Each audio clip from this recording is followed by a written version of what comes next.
Kani gadega Patisi TV. Kakong amprin lingdo kabadek MLA ka Lime Kra constituency bat kabalong ru kaju kopor ka menteri badai pe katanat labor piludi building sa khatkandai trek no pra klalit ban plie ka jaka ai jingi kai jongka IF and FS skills hadam senyong kabla tip kong ka pradhan menteri kaushal kendra jongka mission skill India kani ka pradhan menteri kaushal kendra kadeka jingthu bala wanra do menteri rang ba kari India Narendra Modi ban kintio yaki samla bakin pentibet ilade haki jat kam ba per knam kinla manyang halaki jong kijat hakani kesingi kiblai don lang kilong kakong RM kurba kabadek executive director MSSDS urang ba snong ka Lime Kra kumju urang ba snong ka dam senyong kisamla ki buan sha ikai kinong aji kai ki bor penya jaka ILFS skills bat kiwe haba ajing kran kum ka kongsan ka kong amprin kabu ka jingkerman bakani ka jaka ajing kai kamde banja no sipor bat ka de ban peteng ya ka jing ai jing shakri nakapor chakapor.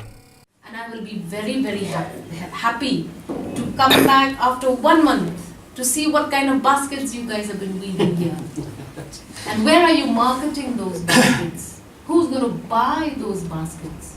What guarantee does that person who went for that training get to feel satisfied that yes, 1 month, what can you teach in 1 month? I really don't know what we can teach in 1 month. So where is the upgradation skill program that is there? So we deal with this. The moment this batch finishes, we'll see how it goes. I live in the neighborhood. I'm happy that this institute has come to my neighborhood.